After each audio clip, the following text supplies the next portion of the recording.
going on in Russia, where a few months ago it seemed like all the tensions, all the focus, what heating up was with China. At the fall of Afghanistan, everybody talked about how this is like a sign of the rise of China and everything. Not a lot of attention paid to what's happening with Russia, and then suddenly it starts off, I guess, peeking through in the mainstream coverage with the crisis, or at least fabricated crisis of migrants on the border of Belarus and Poland. And that, became a major mainstream news story, even though the number of migrants that are on that border is a few thousand, really doesn't compare to like what's going on with the US southern border, or the number of deaths there has been like 10 over a couple weeks, and far more people died in the English Channel or attempting to cross from Libya to Italy during that time. But there's a lot of focus there. The US is playing war games in Latvia, and then things really start to heat up in Ukraine. And that seems to, now be the boiling point, where Russia is saying that I think there's 125,000 Ukrainian troops near the Donbass. I've read like between 90 and 150,000 Russia troops on the border with Ukraine, whatever that actually means. Maybe, a little bit more details on actually where those troops are. But just go like kind of wide lens here first, Dave. What's all going on? Because there's so many different little places where U.S. and Russian tensions are hot. It's not just Ukraine, Belarus, Latvia. It's also the Black Sea. Yeah, there is a lot happening right now with Russia, and it's gotten pretty scary. Pretty much for the past month, about the U.S. has been kind of claiming that Russia is preparing to invade Ukraine based on this troop buildup near the border that they claim is happening. And from what I understand, Russia has sent more forces, to their bases in the region. But it's not like all these, Russian tanks and soldiers are lined up on the border with Ukraine. It's just, one of their major military bases is in Crimea.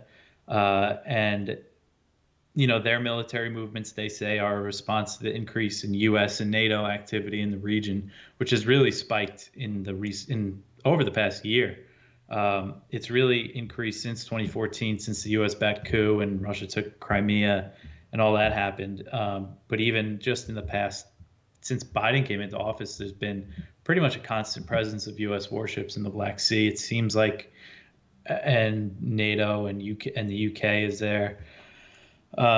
So Yeah, Russia says the it's warships in the Black Sea is interesting because it seems like that's almost becoming official policy. The Ukrainian, I think it was Zelensky, I think it was the president, not the defense minister, actually requested that NATO have a constant war presence there.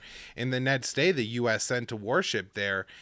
Same kind of thing with Latvia, where there's usually U.S. troops there anyways, but now they're making an official request for like a permanent presence of troops. So this seems to be one maybe half step further closer to deploying more troops right onto Russia's border, and certainly something Russia's not going to be very comfortable with. yeah. There's a lot of moving parts here. Like you said, all these countries, Poland, they don't border Russia, but they're close. Latvia, and Ukraine. It was the prime minister that said he wants a constant presence of NATO warships in the Black Sea. And there was a report a few weeks ago that the Biden administration is considering sending military advisors and more weapons to Ukraine, including Stinger missiles. That would be a huge provocation in the eyes of Moscow. Did you see So they it's also were talking about sending some helicopters that they were going to use for Afghanistan, old Soviet helicopters, and they are going to give those to the Ukrainians too? yeah, they want to like divert aid that was going to go to the Afghan government that collapsed to Ukraine, which is just a scary thought. But you have all this stuff going on. It's kind of this sick cycle. Like Russia reacts to the U.S. NATO activity near their borders.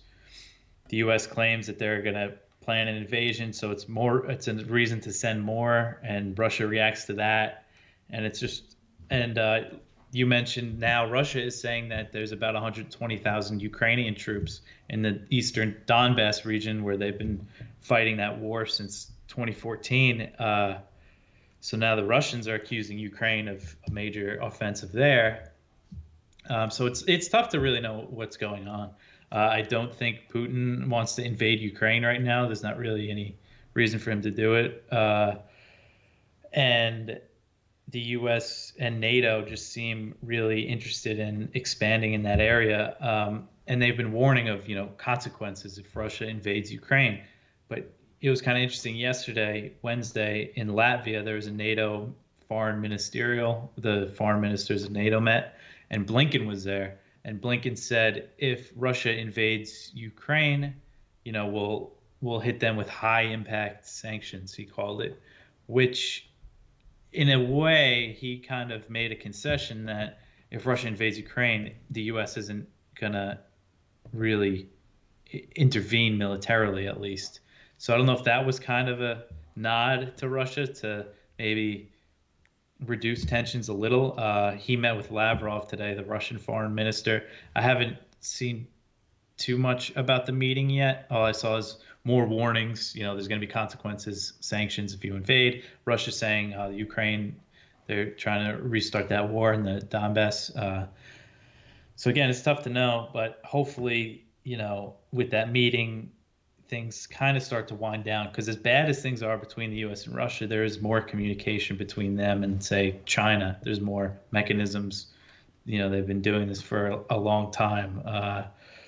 So hopefully things cool down and they don't send any more weapons. But I mean, it's just bad because, Congress is so hawkish on Russia. The NDAA is being held up in the Senate right now, I think, because Republicans want to put sanctions on the Nord Stream 2 into the bill, the pipeline, the new pipeline from Russia to Germany. So yeah, a lot happening. Yeah, so on the sanctions, I agree with you. When I read what Blinken had said, I had my initial thought was this seems to be a step down. You're just threatening to sanction Russia if they invade Ukraine. Of course, Russia knows you're going to sanction them if you invade Ukraine. Also, there's the fact that the U.S. has already sanctioned Russia for invading Ukraine. It hasn't gotten anything from it. So, it kind of seemed like that was a nothing statement. And like you said, maybe even a little bit of a walk back to not threaten some kind of military intervention. Now, I think it's kind of foolish maybe, because unless Ukraine goes ahead and really pushes and tries to, defeat the separatists in the Donbass, I really don't think Putin's interested in annexing that region. In the past, when they've wanted to and requested the Donbass region of Ukraine to join Russia, Russia denied them, and people pointed out that it would likely be overall a dependent region. It's older, it's I think maybe like a Rust Belt type region, and so it's not gonna be a real haven for Putin or anything like that. And also, this is the population of Ukraine, that are Ukrainians, but they are ethnically Russian. And so if, that Russia sees a desire to have influence in Kiev, having a large portion of the Russian Ukrainians join Russia is going to take away from that voter pool and likely make Kiev just a stronger European ally state. And so, I think there are some real downsides to doing it that the U.S., doesn't want to recognize or talk about. And I think the, real way to de-escalate here is to tell the Ukrainians to knock it off and pull the troops off of the border with the Donbass and then work something out, with the Russians behind scenes. But at the same time, I did see a lot of reporting in the mainstream media, particularly from Reuters, Dave, that was actually portraying Blinken's threat to not be directed at if Russia invades Ukraine, but just over the military buildup itself. And so is Antony Blinken really threatening to sanction Russia for troop movements within Russia's own borders? So yeah, that was yesterday. Again, I haven't read everything that happened today, but I saw those headlines too, and they're kind of misleading because Blinken said specifically that they'll use these high impact sanctions, he called them, if they invade. He made it pretty specific. Right. Now, leading up to it, NATO, the Jens Stoltenberg, however you say his name, he's been threatening sanctions too. NATO can't sanction them, but NATO members can. And he was kind of more vague about the threat. So more sanctions could be possible. But what Blinken threatened yesterday was very specific to an invasion. Right.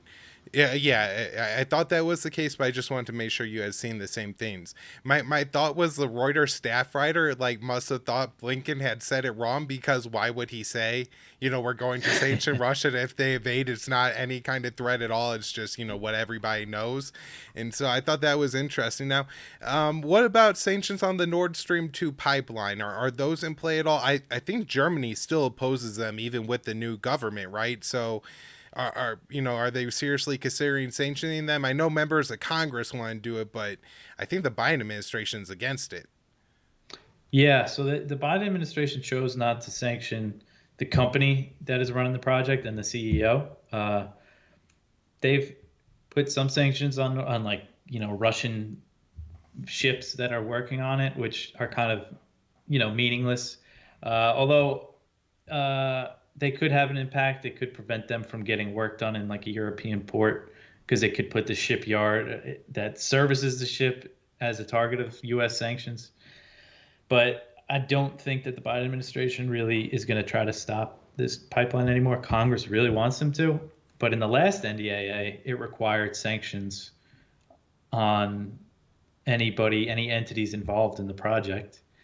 But so they were already required to sanction the company, and they just didn't, because a lot of these NDAA amendments not really binding. So I think whatever Congress does, it doesn't really matter right now. Yeah, I don't think that they're gonna really try to stop it. But something could change. A lot depends on the new German government coming in. I think the new prime minister's getting sworn in pretty soon, sometime this month. So we'll see. So with with TOTS and everything like that, one of the things going on right now is there's a group of Russian diplomats in the U.S. who are set to be expelled January 31st. And I understand Russia has now expelled or is set to expel a bunch of American diplomats in Russia on January 31st. And so I don't know. Do you know if this is something that could potentially be on the table with Blinken and Lavrov today? Because it seems like it would be right in the field of the State Department to talk about that, but also, isn't there really a dwindling number of like embassies and everything for these two nations to expel in each other's countries?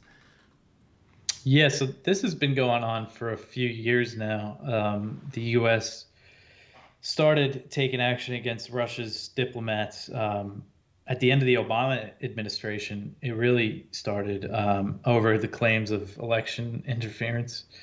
And then throughout the Trump administration, it kind of slowly happened, and it picked up towards the end of his term. So the U.S. is making these Russian diplomats leave. They say that their visas are expiring. That's the only reason why they have to leave. But Russia says the U.S., it's like they're intentionally not processing their visas. And they view it as an expulsion. But the U.S., they've expelled, kicked them out, told them to leave before. In other instances, it's come along with sanctions in some cases, and Russia always responds. So this has led to a lot of consulates closing, less staff. There's just like a lot less diplomats, Russian and American diplomats in either country now than there has been over years ago. And it could be on the table, but it doesn't seem like the U.S. is kind of interested in really resolving this, because in October, Victoria Nuland, who's the infamous orchestrator of the coup in Ukraine, she's in the State Department now, she went to Russia for talks. I think she met with the deputy foreign minister. And he said that Russia offered kind of a mutual lifting of the diplomatic restrictions, because that's another thing that they've done. They restrict the amount of diplomats that can work at one embassy or consulate, and he said that he offered a mutual lifting of these restrictions to kind of settle this diplomacy dispute, and it didn't seem like the Americans were interested. And when you send Victoria Nuland to Russia to negotiate, it kind of gives you a sense of how serious you are about it. Right. Yeah, I really couldn't believe the Biden administration did that. That seemed like, something, if Trump really understood foreign policy, that he would do something like that. But, you assume that Trump doesn't understand foreign policy to, like, play something like that long term, But, yeah, like, send anybody else, even her assistant, right? Like, just not Victoria Nuland. Because I think Russia also had to lift, like she was either individually sanctioned by Russia or something. Like they had to permit her into the country, and it took a little bit Yeah. of finesse on the diplomacy on the Biden's part. I also understand that there's like so few operating consulates and diplomat personnel in each other's countries that like it's very hard for a Russian to get a visa to come to the U.S. like to travel or anything right now, just because not because of COVID, but because there's so few diplomatic staff that it's actually easier to go to like a third European country to get the visa. Yeah, for a while they stopped processing tourist visas for Russians, but I think they started doing it again. But it's still probably pretty difficult to get. Yeah. And I always say that that's if you cut off travel and it's just like cutting off trade. I think that there should be free travel between countries, and that does good for understanding each other and having a peaceful relationship. So Yeah. I also want to ask you about this article that you wrote up that Belarus says they're willing to host nuclear weapons. I think 2 or 3 days ago, I had read a statement from NATO head Jens Stoltenberg that said something along the lines of, if Germany didn't want to host nuclear weapons, then we could host them east of Germany. And so I don't, it doesn't, saying it that way to like a layperson doesn't sound like a threat towards Russia, but Jens Stoltenberg absolutely has to know mentioning deploying nuclear weapons east of Germany is going to be interpreted as a threat by Russia, right? And that this is the response is Lukashenko offering to host nukes. yeah. Stoltenberg said that because the new German government, some of the political parties that form the coalition, their members have said in the past that they're against hosting U.S. nukes. Germany doesn't have nukes of its own, but they have about 20 U.S. warheads, and they have planes to deliver them. And it's part of like NATO's nuclear sharing agreement. And yeah, he said that they would move closer to Russia if Germany uh, stopped hosting them. And so yeah, that Lukashenko said that he would offer Russia to put nukes in Belarus. And I think that where the Soviet Union used to have nuclear weapons in Belarus, I think there's a base still there, still capable of holding nuclear weapons. So it wouldn't be that out of the question. But hopefully that doesn't happen. Right, this would be a pretty significant escalation and something that hasn't been the case for a really long time to have, be deploying more nuclear weapons in more countries in Europe. This is real Cold War style escalation. And I don't see really any talk in the establishment press at all about like, hey, we are taking some serious Cold War steps here with Russia. This isn't merely some posturing or anything like that, or trying to deal with Putin, who, they dismiss as some like authoritarian tyrant or everything. This is serious. And, Russia is talking about NATO breaking red lines and asking NATO like, hey, will you respect red lines like not expanding NATO further east and all that. And I almost see like the reaction in NATO to Russians' request is, well, we have to do it. The sentiment and the mindset of the blob right now is so anti-Russian. It's crazy. So talk about Putin's red lines, Dave. Yeah, he's been saying for a while now that the West doesn't take Russia's red lines, seriously, and it seems like they don't. Judging by the way that the U.S. and its allies are working to give Ukraine more weapons and help them build military bases. And he said recently that if NATO deployed troops and weapons to Ukraine, like their own missiles and stuff, that would be a serious red line for Russia. Um, and of course, NATO, Ukraine joining NATO is a huge red line for the Russians. I don't see that happening, at least anytime soon. They kind of threaten it and hint at it, but ultimately, even Stoltenberg recently said that this was a few days ago. He said that NATO doesn't provide security guarantees for its partners, and Ukraine is a partner, so they don't have a security guarantee. And the U.S. has said they have to work on their corruption if they want to join NATO, which is very funny because if you think of Biden's history in Ukraine, being part of the government that supported the coup, his son getting that job, and then him, it seems like he pressured them into firing that prosecutor. So you could just tell that it's just kind of a smokescreen for let's not have Ukraine join NATO, at least for now, because that would be, I think they definitely recognize that that's a red line that they probably shouldn't cross.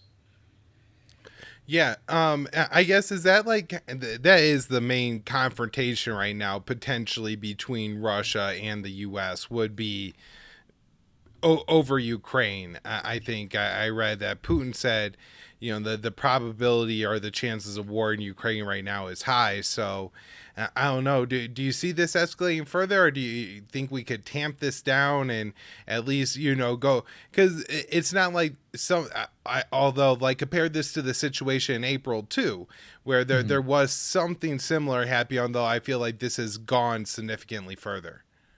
Yeah, I think this has just been going on longer than it did in April. It seems a little more serious.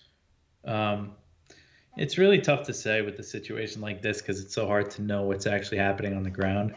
But hopefully, after the talks today, they kind of, the tensions get reduced at least somewhat. But we'll see how it shakes out. All right, Dave, anything else on Russia or tensions or whatever is going on in Eastern Europe? It does seem like that, it's, I guess, to a little bit more actors involved this time. The Baltic states seemed really, concerned about what's going on in Ukraine and hyping the rhetoric. Same with the situation in Belarus. Lukashenko's more involved. I think I read that he threatened to cut gas flow to Europe again if Poland closed the border with Belarus, which I was kind of surprised because I felt like the last time he threatened to do that, Putin kind of told him, no, that's not going to happen. So I'm just interested in that. Yeah, Belarus was a big one. That whole migrant crisis seemed, like you said, it was totally blown up by the media. It's just a few thousand migrants, and they were acting like Poland was under attack. I think even at the border, certain border crossings, there was only a few hundred, 700 at the most, I think.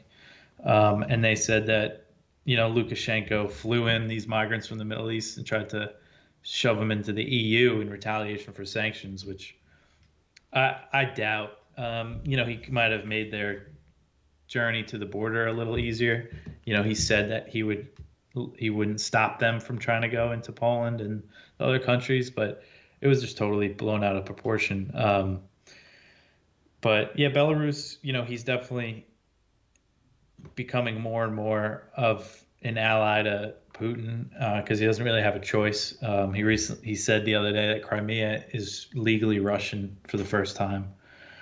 So, but yeah, I mean, it seems like those countries in Eastern Europe, they're really eager to have more U.S. and NATO troops and these exercises and the stuff in the Arctic. It seems like it's going to go on for a long time. So